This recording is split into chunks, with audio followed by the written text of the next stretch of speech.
नमस्कार, मैं हूं पूजा सिंह और आप देख रहे हैं आर्यन टीवी नेशनल। चलिए बुलेटिन की शुरुआत करेंगे मध्य प्रदेश की कुछ खास बड़ी खबरों के साथ। तो वहीं मुख्यमंत्री डॉक्टर मोहन यादव की गरिमामयी उपस्थिति में रविंद्र भवन भोपाल में आयोजित मध्य प्रदेश स्टार्टअप समिट 2026 के तहत प्रदेश में स्टार्टअप संस्कृति को मजबूत करने की दिशा में कई अहम पहल की गई।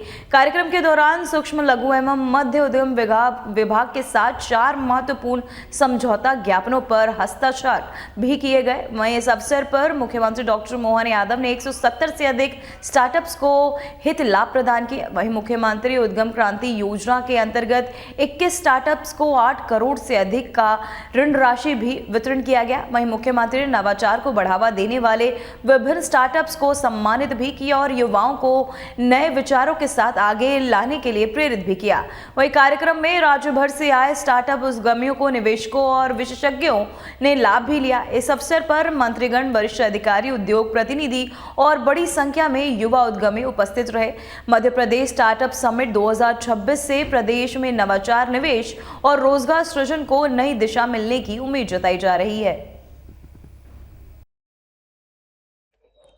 हमारे सभी स्वनाम धन्य विनीत राय जी, अंकित अग्रवाल जी, डॉक्टर अंजू गुप्ता जी, अनुराग असाटी जी, अनुभव दुबे जी, सुश्री अदिति चौरसिया जी, डॉक्टर मयूर सेठी जी, महावीर प्रताप शर्मा जी, खुशवंत जैन जी, प्रदीप करमवेलकर जी, आनंद सकलेचा जी, डॉक्टर अभय सिन्हा जी, सुश्री अर्चना जहांगीरदार, दिलीप कृष्णन जी, सावन लड्डा जी, मनीष दबकरा जी, सुश्री शाना चौहान जी और इस सभागार में मौजूद सभी स्वनाम धन्य महत्वपूर्ण हस्तीगण, आप सबको नमस्कार कर रहा हूँ, आपको प्रणाम कर रहा हूँ, अभिनंदन कर रहा हूँ। स्वामी विवेकानंद जयंती का शुभ अवसर और इस अवसर पर हमारी प्रतिभाओं के बलबूते पर देश और दुनिया में भारत का मान सम्मान बढ़ाने के लिए यशस्वी प्रधानमंत्री श्रीमान नरेंद्र मोदी जी के नेतृत्व में सभी प्रकार के स्टार्टअप को बढ़ावा देने के लिए जो समिट का आयोजन किया गया, मैं माननीय मंत्री चैतन्य कश्यप जी और हमारी सरकार के सभी लोगों को आपके साथ बधाई देता हूं। 2 दिन का ये हमारा एक तरह से मेला वाकई अद्भुत है और खास करके युवा साथियों के द्वारा इस समिट में जिस प्रकार से देश के दिल मध्य प्रदेश में अपनी प्रतिभाओं के प्रदर्शन का अवसर लेकर के ये गौरवान्वित करने का मौका दिया। झीलों की नगरी, वीरों की, महावीरों की अलग अलग प्रकार से मध्य प्रदेश के अतीत की गौरवशाली विरासत की लंबी श्रृंखला है। ऐसे स्थान पर आकर के मैं आज के इस अवसर पर उद्यमिता, व्यापार, नवाचार ये मध्य प्रदेश के संस्कार में है। मैं आप सबका पुनः स्वागत करता हूं, अभिनंदन करता हूं, आपको बधाई देता हूं। भारत में 6 करोड़ से अधिक एमएसएमई है जो देश की जीडीपी में लगभग 30% योगदान देते हैं, कुल निर्यात में 45% की हिस्सेदारी रखते हैं और यही कारण है कि यशस्वी प्रधानमंत्री श्रीमान नरेंद्र मोदी जी के नेतृत्व में भारत चौथी आर्थिक शक्ति बना है। मैं माननीय प्रधानमंत्री जी के माध्यम से आप सबको भी बधाई देता हूं। अपनी क्षमता, योग्यता के बलबूते पर आज भारत ने मुकाम हासिल किया। इसमें हम सब के साथ आप सबकी इस प्रकार की कुशाग्र बुद्धि वाले तमाम स्वनाम धन्य अलग अलग प्रकार के देश भर के सभी लोगों का योगदान है।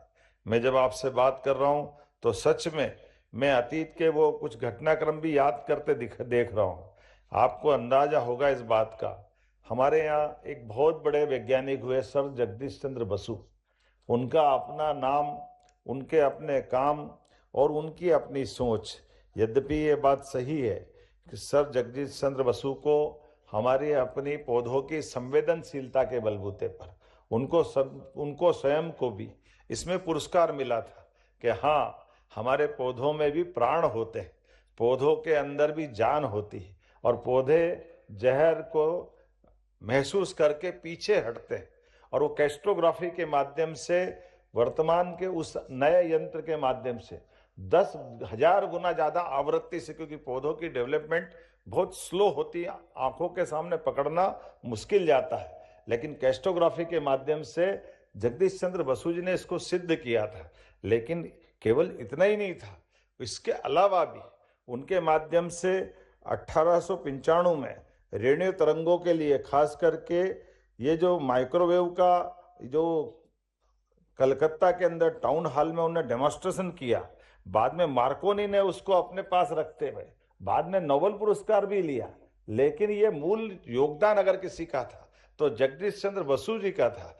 काल केवल इतना ही रहा कि अपने स्टार्टअप के आधार पर वो इस चीज को, उनकी जो अंतर था सोचने का, उसके कारण से हमारी प्रतिभा को हमारे लोगों ने, एक नहीं, उनके किए गए काम को दो दो लोगों ने, सेमीकंडक्टर के आविष्कार के माध्यम से भी अगर पुरस्कार मिला तो उसके जनक भी वही थे। लेकिन बड़े दुर्भाग्य के साथ कहना पड़ेगा, अतीत की इन घटनाओं के बाद भी, आजादी के बाद स्वतंत्र सत्ताओं ने इसमें नजरअंदाजी की। मुझे इस बात की प्रसन्नता है, माननीय प्रधानमंत्री जी के नेतृत्व में अब देश बदल रहा। जोरदार अभिनंदन माननीय नरेंद्र मोदी जी का करें, जिनके माध्यम से हमारे सभी प्रकार की रिसर्च को प्रोत्साहन देते हुए, स्टार्टअप को प्रोत्साहन देने के लिए 2022 में मध्य प्रदेश में इंदौर से एक पोर्टल लॉन्च किया था, इसी विभाग के माध्यम से। पहले हमारा विभाग भी इसके मामले में सरकार के लिए जो मूल काम थे वो अपने जन उपयोगी, जनहितैषी, लोक कल्याणकारी, जनहितैषी योजनाओं में, हितग्राही योजनाओं में काम करते थे। लेकिन बदलते दौर में इन सब की आवश्यकता है। और कितना अच्छा लगता आज हम जब प्रदर्शनी का उद्घाटन करने गए और क्या क्या कैसे कैसे प्रकार के हमारे युवाओं ने स्टार्टअप दिए। अब बताओ, पान की दुकान पे पान खाने की जरूरत नहीं, इतना अच्छा स्टार्टअप तो मैं यही देखता हूँ। एक लौंग को लपेट के पान का सारा टेस्ट दे दिया, बोले लौंग खा लो तो पान खा लिया है। कितना बढ़िया आइटम, ये तो यही मिल सकता, कितना अच्छा तरीका। मैंने तो 2-3 लौंग जेब में लेके आया कि ये अच्छा घर वालों को भी खिला के दिखाऊंगा। ये हमारे बच्चों की कल्पनाशीलता की कितने अच्छे प्रमाण है। ऐसे एक नहीं कितने प्रकार से है। जब देख रहे थे कि हमने ये, हम तो सब परेशान है पर्यावरण में प्रदूषण के कारण से, सीएसबी और हम भी, वो एक स्टार्टअप में एक मशीन बनाई। मशीन में ईवी के माध्यम से, एक तरह से छोटा ट्रैक्टर है, 1 एकड़ फसल चाहे गेहूं हो चना हो केवल 10 रुपए में काटेगा 1 घंटे के अंदर। वो मशीन चलाएगा, बैटरी चार्ज रहेगी, आराम से फसल कट जाएगी। और मालूम पड़ा कि ज्यादा एकड़ ज्यादा जमीन हो तो एक बैटरी स्पेयर में रख लो। अब ये कितने छोटे छोटे चीजों में काम निपट रही, जब इसके कारण से वो जो हमारी नरवाई जलाने की जो संकट रहती है वो नीचे जड़ से ही काट देगा। तो अपने आप एक नहीं, मैं बहुत सारे उल्लेख कर सकता हूं, लेकिन वाकई ये आज के इस दौर में इसी बात की आवश्यकता है। मुझे इस बात की प्रसन्नता, कई सारे मित्रों को हमने पुरस्कार भी दिए, सम्मानित भी किए। और माननीय प्रधानमंत्री जी के नेतृत्व में हमारी सरकार भी, जब से हमारी सरकार का गठन हुआ है, हम सब इन सारी बातों को प्रोत्साहन दे रहे हैं। जीवन की मूलभूत सुविधाओं के साथ साथ हमको इस प्रकार के नवाचारों को भी प्रोत्साहन देने की आवश्यकता है। और भारत को आर्थिक रूप से संपन्न बनाने के लिए हमारे इसी ही सब प्रकार के संवर्धन से काम को हासिल करते हुए आज 4थे नंबर की अर्थव्यवस्था भारत बना है, बहुत जल्दी 3रे नंबर की बनेगा और आने वाले समय में भारत नंबर 1 का बनेगा। मेरी अपनी ओर से पूरे आयोजन के प्रति बधाई, बहुत बहुत धन्यवाद। भारत माता की जय। तो वहीं मध्य प्रदेश के डिप्टी सीएम राजेंद्र शुक्ला ने प्रेस वार्ता के दौरान कैबिनेट बैठक में लिए गए महत्वपूर्ण निर्णयों की जानकारी साझा की। उन्होंने बताया कि बैठक में विभिन्न क्षेत्रों से जुड़े अहम प्रस्ताव और नीतिगत फैसले लिए गए।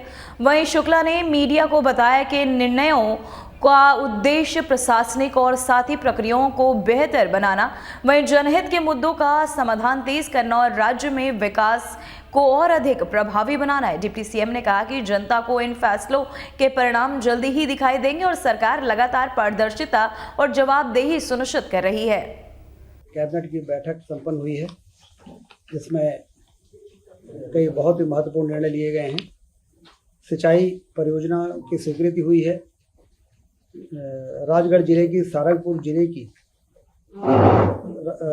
तहसील की मोहनपुरा विस्तारीकरण सिंचाई परियोजना 396.21 करोड़ की प्रशासकीय स्वीकृति प्रदान की गई। खटनार तहसील के 26 गांवों की 11,040 हेक्टेयर भूमि में सिंचाई होगी। जिसमें 10,400 कृषक परिवारों को लाभ होगा। इसी के साथ सुल्तानपुर उद्वहन सिंचाई परियोजना जो रायसेन जिले की है, इसमें 115.99 करोड़ की प्रशासकीय स्वीकृति प्रदान की गई है। 20 गांवों की 5,700 हेक्टेयर भूमि में सिंचाई होगी। इसमें 3,100 कृषकों को लाभ मिलेगा। रायसेन जिले की ही बरेली तहसील की बारना उद्वहन सिंचाई परियोजना की लागत 386.22 करोड़ की प्रशासकीय स्वीकृति प्रदान की गई है। खरनार तहसील के 36 गांवों की 15,000 हेक्टेयर भूमि में सिंचाई उपलब्ध होगी, जिसमें 6,800 कृषक परिवारों को लाभ मिलेगा। तो कुल मिला के 20,000 किसानों को सीधे इसका लाभ मिलेगा और एक बड़ी तीनों परियोजनाएं मंजूर हुई है। आबकारी नीति के निर्धारण हेतु मंत्रिपरिषद समिति के गठन की स्वीकृति कैबिनेट ने की है।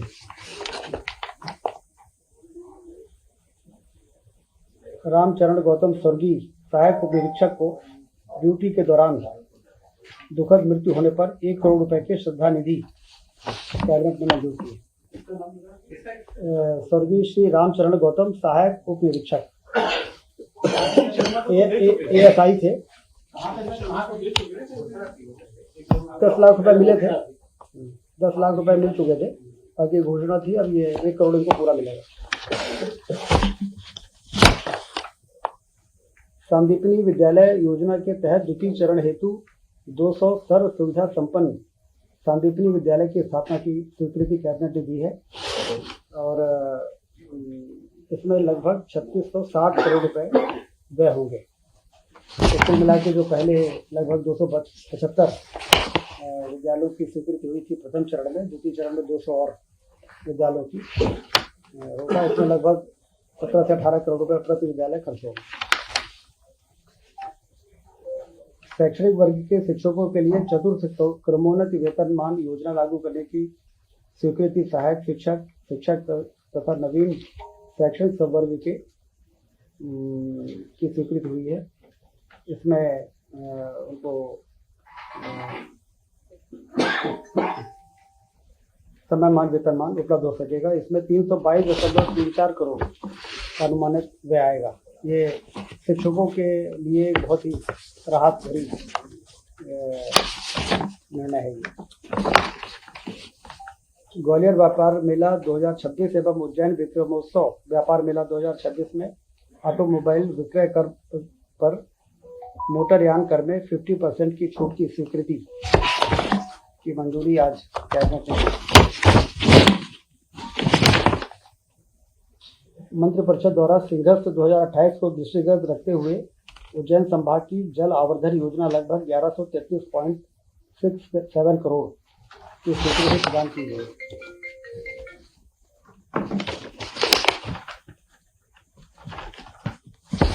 मध्य प्रदेश स्पेस टेक 2026 की स्वीकृति हुई है। यह बहुत ही महत्वपूर्ण नीति का अनुमोदन हुआ है आज।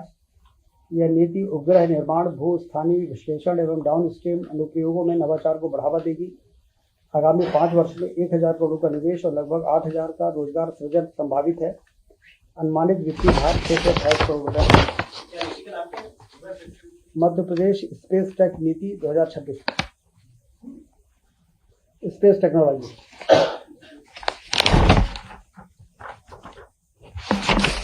सोलर सेल स्टोरेज प्रदाय परियोजना की स्वीकृति। सोलर को स्टोरेज करने की टेक्नोलॉजी अब विकसित हो गई है। चाहे हम उसको बैटरी में स्टोर करें, चाहे हम सोलर पंप के द्वारा लिफ्ट करके और कोई डैम बना के और उसको स्टोरेज करें। और जब पीक आवर्स आता है तो सोलर के द्वारा बनाई गई बिजली को भी हम रात में भी यूज़ कर सकते हैं। ये जो नवाचार तेजी से आगे बढ़ रहा है प्रधानमंत्री जी के नेतृत्व में, उसमें मध्य प्रदेश बहुत सक्रिय है। और आज सोलर से 4 स्टोरेज की 4 घंटे के लिए 300 मेगावाट विद्युत परियोजना की स्टोरेज परियोजना, 6 घंटे 300 मेगावाट विद्युत प्रदाय की स्टोरेज परियोजना और 200 मेगावाट की सोलर से 24 घंटे ऊर्जा भंडारण की परियोजना की मंजूरी हुई है। ये अलग अलग लोकेशंस में एक्सप्रेशन ऑफ इंटरेस्ट निकाला जाएगा, बीडर्स आएंगे, वही इन्वेस्टमेंट करेंगे और फिर जो लोएस्ट टैरिफ पर बिजली देगा, जैसे मुरैना परियोजना का आपको ध्यान होगा, ₹2.25 में टैरिफ जो L1 होगा उसको वो प्रोजेक्ट अवार्ड होगा, फिर वो बना के और बिजली को हमारी डिमांड के हिसाब से वो पीक आवर्स में हमको सप्लाई करेंगे। तो वहीं मध्य प्रदेश सरकार की कैबिनेट प्रणाली की पहली बैठक शुरू हो गई है। डिजिटल गवर्नेंस की दिशा में ये एक बड़ा कदम माना जा रहा है। 6 जनवरी 2026 को हुई कैबिनेट बैठक के बाद सभी मंत्रियों को टैबलेट वितरित किए गए थे। अब कैबिनेट से जुड़े एजेंडा प्रस्ताव और जरूरी दस्तावेज मंत्रियों को टैबलेट में मौजूद विशेष एप्लीकेशन के जरिए भेजे जाएंगे। सरकार का कहना है कि ई कैबिनेट से कागज का उपयोग कम होगा, कामकाज में पारदर्शिता बढ़ेगी और फैसले तेजी से लिए जा सकेंगे। इस पहल से प्रशासनिक प्रक्रिया को और अधिक आधुनिक और प्रभावी बनाने में मदद मिलेगी।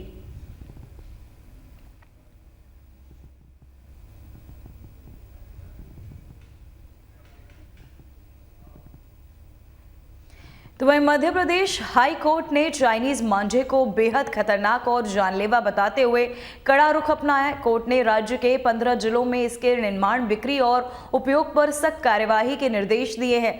अदालत ने स्पष्ट कहा कि चाइनीज मांझे से यदि किसी व्यक्ति की मौत होती है तो मामले में गैर इरादतन हत्या का केस दर्ज किया जाएगा। हाई कोर्ट ने यह भी साफ किया कि अगर चाइनीज मांझे के साथ कोई नाबालिग पकड़ा जाता है तो उसकी जिम्मेदारी सीधे अभिभावकों की होगी और उनके खिलाफ भी कार्रवाई की जा सकेगी।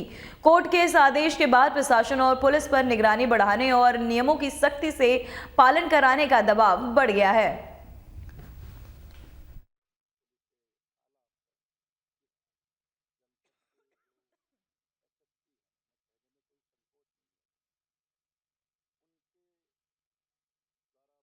तो वहीं भोपाल में नगर निगम कार्यालय के बाहर बड़ी संख्या में नागरिकों ने दूषित पानी की आपूर्ति के खिलाफ जोरदार प्रदर्शन किया।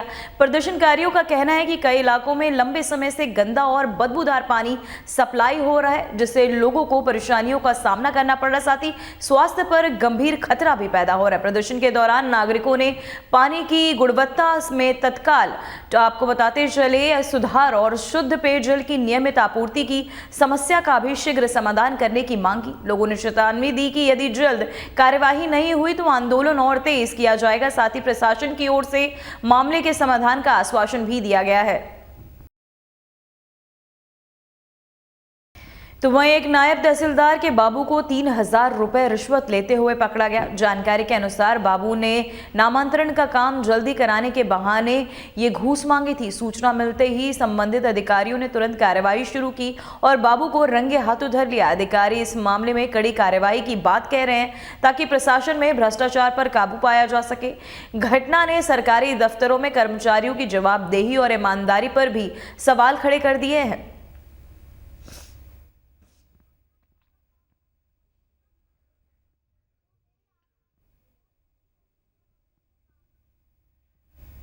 फिलहाल मध्य प्रदेश की खबरों में इतना ही। देखते रहिए आर्यन टीवी नेशनल। मुझे दीजिए इजाजत। नमस्कार।